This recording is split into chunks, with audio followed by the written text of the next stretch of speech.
Assalamualaikum warahmatullahi wabarakatuh. Perkenalkan saya Lishy Mukdana Legur, SE MHCDF, dosen tetap pada jurusan Ekonomi Pembangunan, Fakultas Ekonomi dan Bisnis Universitas Patibura Ambon. Video ini dibuat untuk menjadi persyaratan sertifikasi dosen tahun 2025 gelombang 1 yang diselenggarakan oleh Kemendikbudristek terkait pernyataan diri dosen pada aspek pengajaran dalam unjuk kerja di Dharma Perguruan Tinggi. Adapun mata kuliah yang saya ampu yaitu Teori Ekonomi Makro 2 pada semester ganjil tahun ajaran 2024-2025 yang memiliki bobot 3 SKS. Sistem pembelajaran yang saya lakukan pada mata kuliah ini adalah menggunakan sistem pembelajaran DIA, Delivery, Interaction, dan Assessment. Delivery merupakan suatu kegiatan yang saya lakukan sebagai pengajar, di mana saya akan menyiapkan materi pembelajaran untuk membantu mahasiswa dalam belajar secara mandiri, sehingga materi yang diberikan dapat diterima dengan baik oleh mahasiswa. Yang kedua adalah interaction. Bagaimana kegiatan tatap muka antara dosen dan mahasiswa yang dilakukan di kelas untuk membahas mata kuliah agar dapat tercapainya tujuan dari pembelajaran. Dan yang ketiga adalah assessment. Bagaimana pemberian tugas yang terstruktur yang dirancang seperti membahas suatu artikel, kuis, dan menyelesaikan kasus guna untuk mengukur kemampuan mahasiswa secara objektif serta keaktifan dari mahasiswa. Adapun deskripsi mata kuliah Teori Ekonomi Makro 2, yaitu mata kuliah Teori Ekonomi Makro 2 menitik beratkan analisis ekonomi pada pendekatan jangka panjang dan jangka pendek. Pada jangka pendek, teori-teori yang disajikan memfokuskan pembahasan pada perekonomian terbuka, dan pada jangka panjang, analisis yang akan dipakai berfokus pada teori perkembangan pemikiran ekonomi. Untuk capaian pembelajaran meliputi mampu bertanggung jawab atas pekerjaan di bidang keahliannya secara mandiri, mampu menguasai dan menggunakan teori ekonomi dan pendekatan pemodelan untuk memecahkan masalah, mampu memahami dan mengevaluasi kebijakan pemerintah dan keterkaitannya dengan dunia usaha. Adapun capaian pembelajaran mata kuliah yaitu mampu mengevaluasi kebijakan pemerintah di tingkat makro, membuktikan relevansi penggunaan teori ekonomi makro, menganalisis permasalahan-permasalahan ekonomi makro, dan menggunakan teori ekonomi sebagai alat analisis. Untuk media pembelajaran pada mata kuliah ini meliputi 1. FPS, 2. PowerPoint studi kasus dan artikel ilmiah, dan yang ketiga adalah Zoom. Adapun materi pembelajaran pada mata kuliah Teori Ekonomi Makro 2 ini meliputi neraca pembayaran, kurs, kurva ISLM, perekonomian terbuka, model-model framing, keseimbangan perekonomian terbuka, kebijakan pemerintah, perkembangan pemikiran makroekonomi, dan teori pertumbuhan ekonomi. Penilaian mata kuliah Teori Ekonomi Makro 2 ini mencakup 4 komponen utama, yaitu 1. Kehadiran dan partisipasi di kelas dengan bobot 15%. Yang kedua, tugas individu dan kelompok dengan bobot 30%.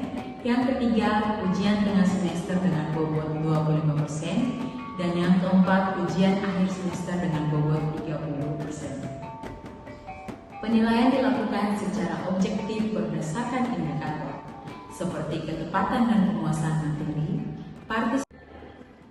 Untuk tahap berikutnya, mari simak video pembelajaran pada mata kuliah Teori Ekonomi Makro 2 berikut ini. Oke, selamat pagi semuanya. Pagi, Bu. Semuanya dalam keadaan sehat ya. Puji Tuhan sehat Ibu. Oke, Sehat sehat Ibu, ya. alhamdulillah. Alhamdulillah sehat, Ibu. Oke, semuanya sehat-sehat ya. Walaupun cuaca sekarang kurang baik, semuanya sehat ya. Oke, terima kasih untuk kehadirannya di mata kuliah Teori Ekonomi Makro 2. Hari ini kita akan membahas ya, di minggu kemarin kita sudah pertemuan 1, saat ini kita akan masuk pada pertemuan kedua untuk mata kuliah Teori Ekonomi Makro 2. Ibu izin share screen sebentar ya.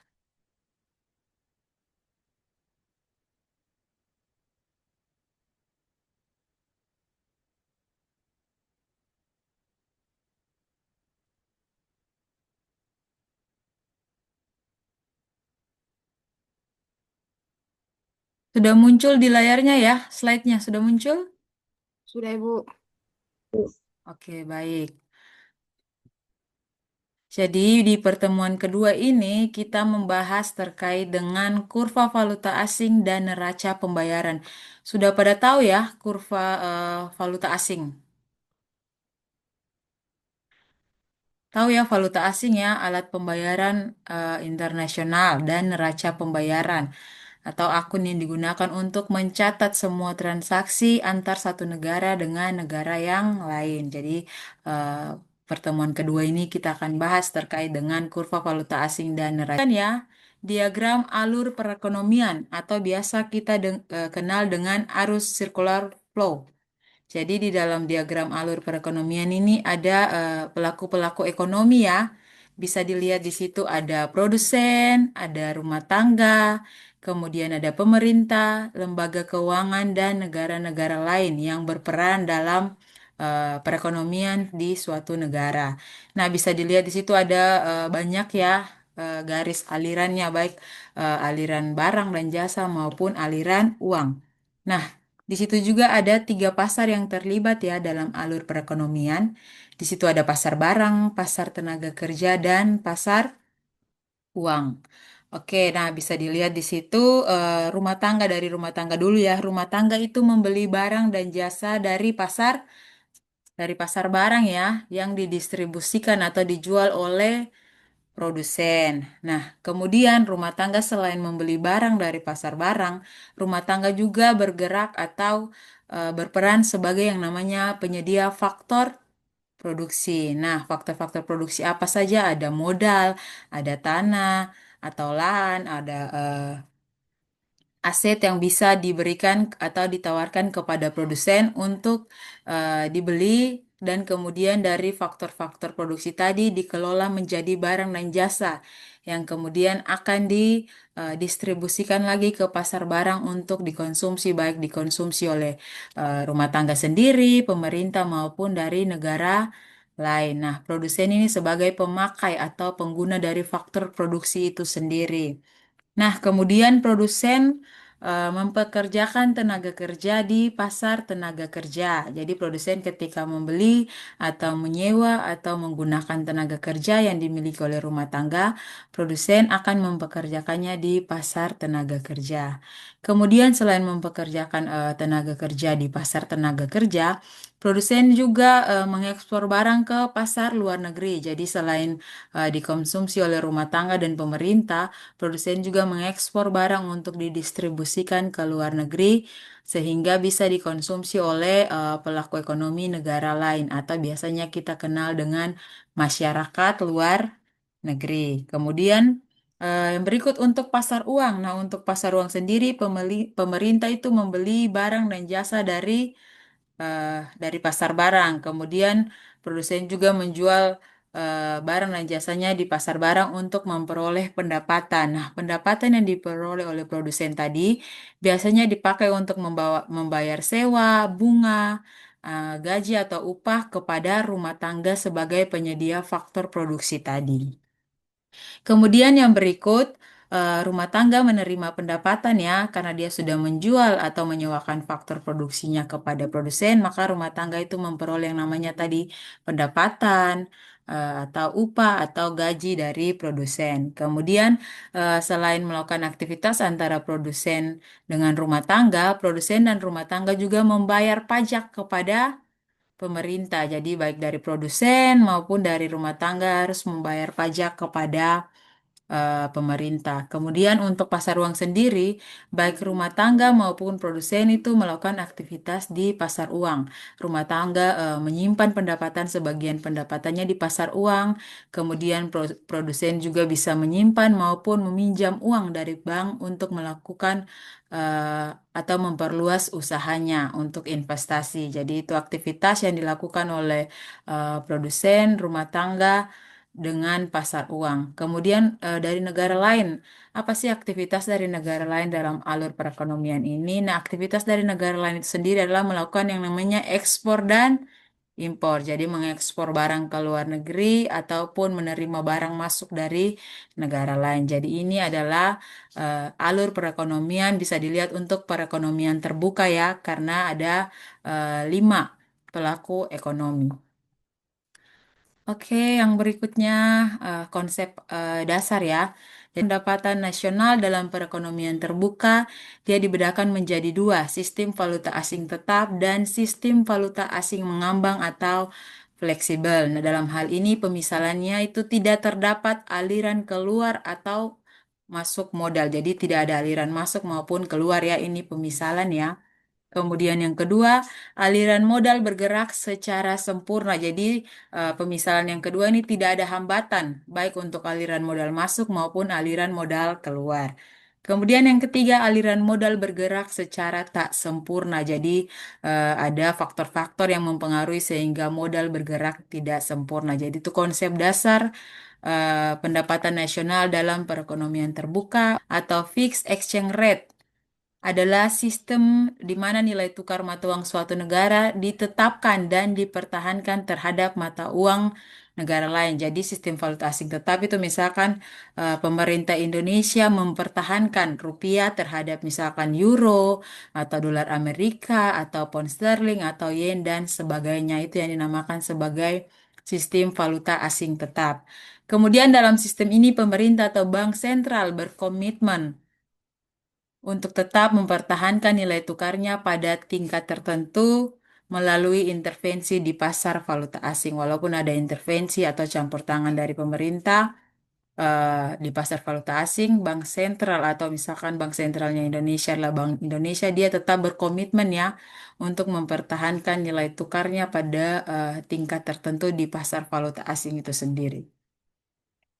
Kemudian apa sih ciri-ciri valuta asing tetap? Nah, di sini ada ciri-ciri sistem valuta asing tetap. Yang pertama ada stabilitas. Jadi kalau berbicara terkait stabilitas berarti nilai tukarnya itu harus dipertahankan nilainya jadi tetap stabil. Dia tidak mengalami yang namanya fluktuasi atau naik turun nilai tukar sehingga bisa mempermudah perencanaan bisnis dan investasi. Jadi ketika investor asing ingin menanamkan modalnya di Indonesia, itu dia berani dan sentral melakukan intervensi untuk mempertahankan nilai tukar baik dengan membeli atau menjual mata uang.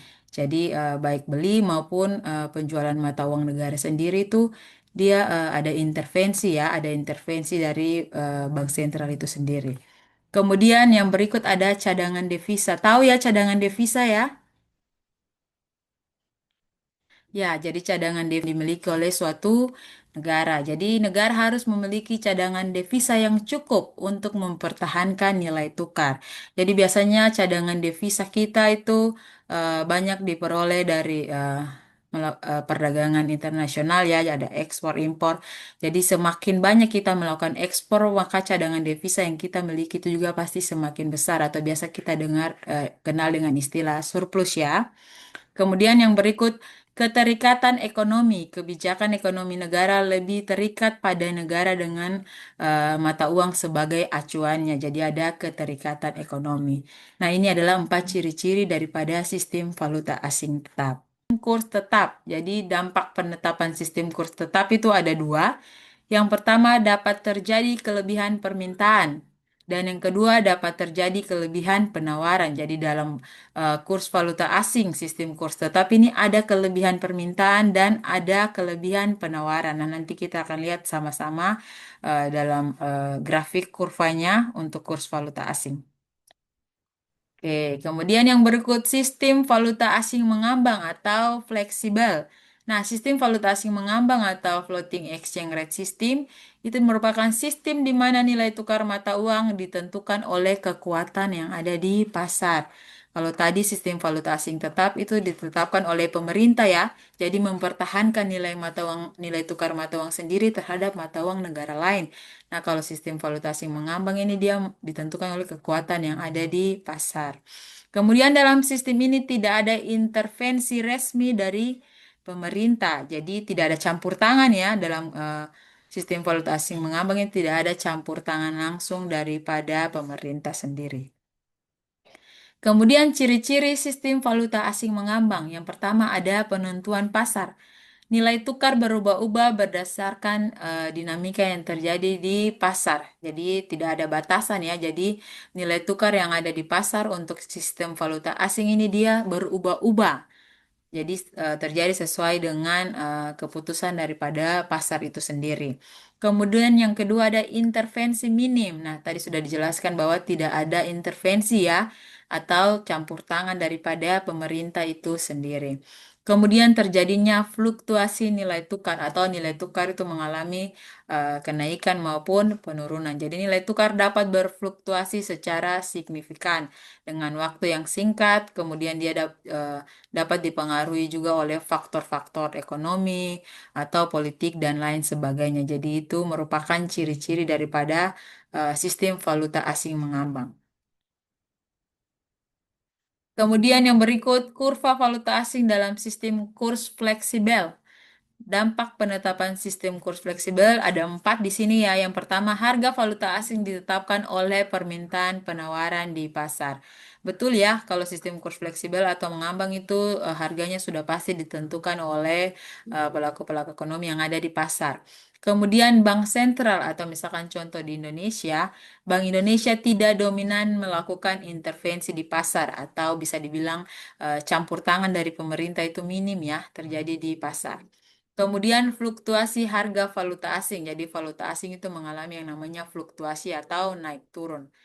Kemudian yang keempat ada perubahan tingkat harga, tingkat kegiatan ekonomi dan tingkat kesempatan kerja. Nah, ini adalah dampak daripada penetapan sistem kurs fleksibel atau kurs mengambang.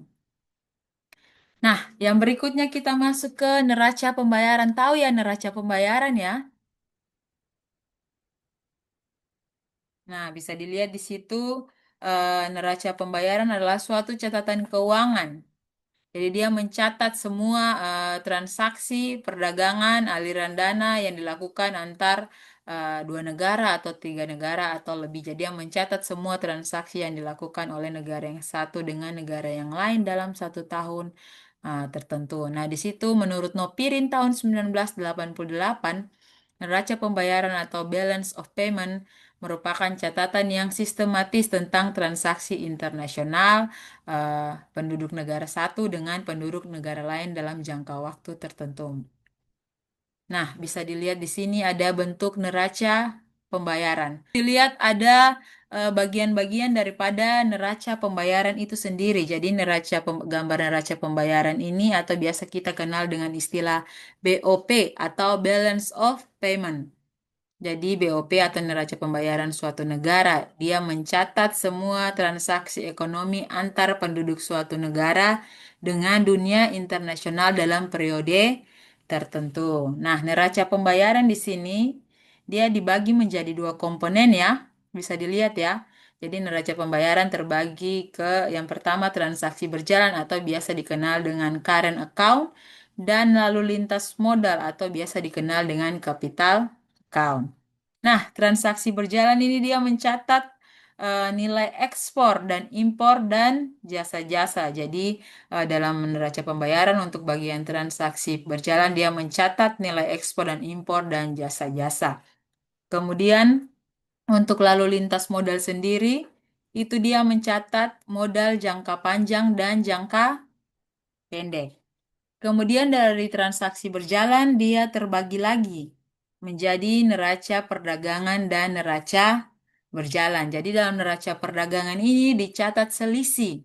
Selisih nilai ekspor dan nilai impor. Biasanya kita kenal dengan apa? Ada yang masih ingat? Pengantar makro mikro juga pernah dijelaskan. Selisih nilai ekspor dan nilai impor biasa dikenal dengan net. Net ekspor. Ya, net ekspor, betul sekali. Kemudian neraca berjalan. Nah, neraca berjalan ini dia mencatat selisih ekspor barang dan jasa dengan impor barang dan jasa. Kemudian dari lalu lintas modal terbagi lagi menjadi neraca modal. Nah, neraca modal ini dia mencatat selisih modal jangka panjang dan jangka pendek. Kemudian dari bagian transaksi berjalan dan lalu lintas modal ini dia turun sehingga menjadi yang namanya neraca keseluruhan. Nah, neraca keseluruhan ini gabungan kedua akun ini ya, current account dan capital account. Jadi jumlah komponen ini menggambarkan kira-kira dalam suatu negara dalam periode waktu tertentu itu apakah neraca pembayaran negara tersebut mengalami surplus atau defisit. Nah, itu bisa dilihat nanti pada neraca keseluruhan. Jadi bisa dilihat ya, current account itu ekspor, impor barang, jasa, pendapatan, dan transfer. Dampaknya apa? Dia menunjukkan daya saing ekonomi. Jadi bisa dilihat daya saing ekonomi, misalkan Indonesia dengan Jepang lebih banyak ekspor kah atau lebih banyak impor kah? Seperti itu. Kemudian untuk capital account sendiri itu aliran masuk atau aliran keluar modal dan investasi. Jadi dampaknya dia menunjukkan kepercayaan investor asing terhadap suatu negara. Kemudian yang berikut neraca keseluruhan, yaitu jumlah transaksi berjalan dan lalu lintas modal, atau jumlah current account dan capital account. Dampaknya yaitu bisa dilihat apakah surplus atau apakah dia mengalami yang namanya defisit. Jelas ya untuk bentuk neraca pembayaran? Jelas sih, Bu. Oke. Jelas sih, Bu. Nah, dari penjelasan yang sudah saya jelaskan tadi, di sini kita ada diskusi ya.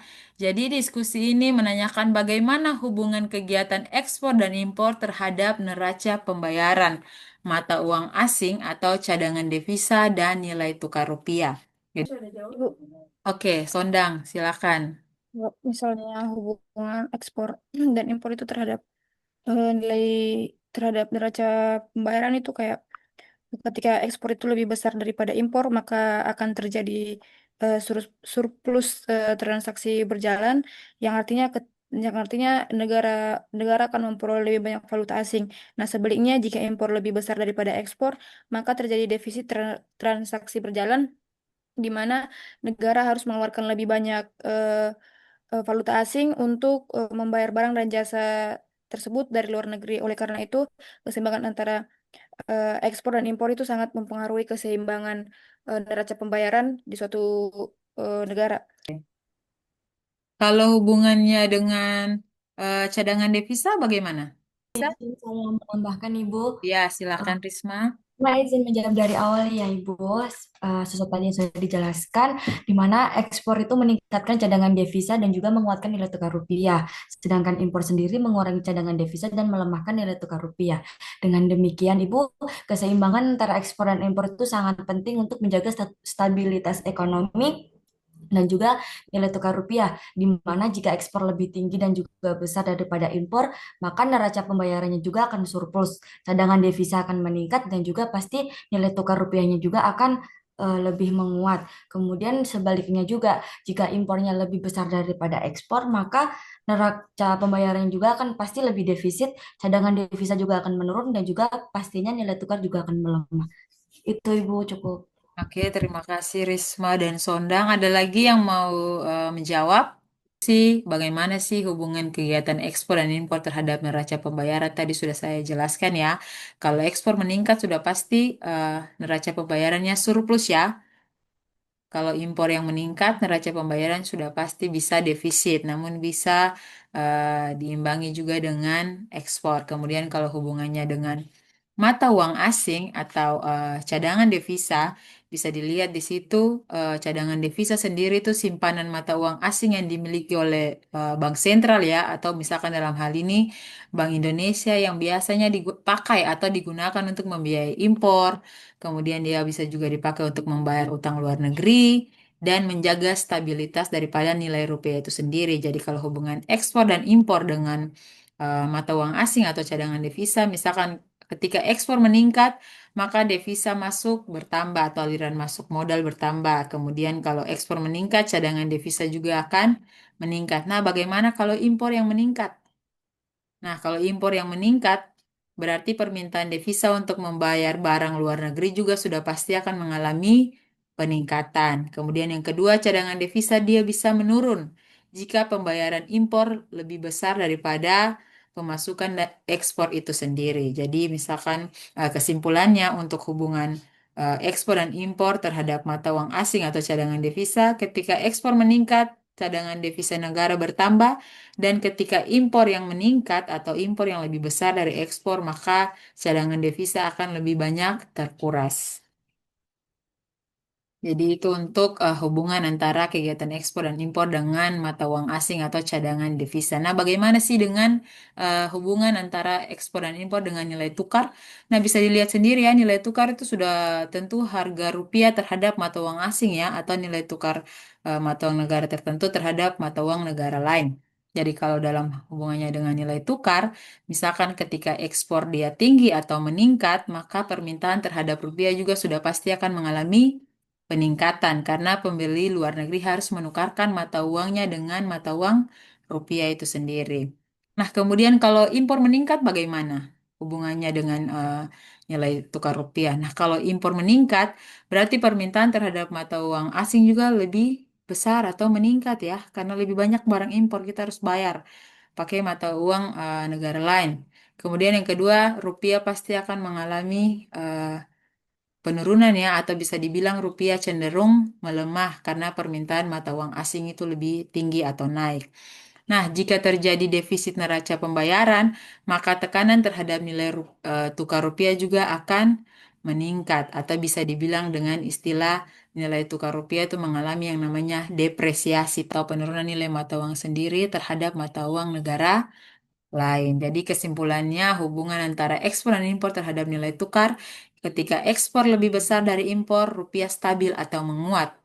Dan kemudian ketika impor lebih besar dari ekspor, rupiah akan melemah atau yang namanya tadi terdepresiasi. Nah, jadi dalam neraca pembayaran dilihat dua saja ya dalam perekonomian di suatu negara, apakah surplus atau defisit. Nah, kalau surplus sudah tentu aliran modal masuknya lebih banyak ya daripada aliran modal keluar. Nah, kalau defisit berarti aliran modal keluar itu lebih besar daripada aliran modal masuk. Nah, itu akan dicatat yang namanya di neraca pembayaran. Oke, demikian materi pertemuan kedua di hari ini ya. Sampai ketemu lagi ya di pertemuan di minggu depan. Mohon dipersiapkan tugasnya dengan baik. Sekian dan selamat siang untuk kita semua. Sekian video rekaman pembelajaran mata kuliah teori ekonomi makro 2 pada jurusan ekonomi pembangunan Fakultas Ekonomi dan Bisnis Universitas Patimura Ambon. Semoga video ini dapat menjadi pertimbangan baik dalam proses pengajuan sertifikasi dosen gelombang 1 tahun 2025. Terima kasih. Wassalamualaikum warahmatullahi wabarakatuh. Selamat siang dan hotu mese.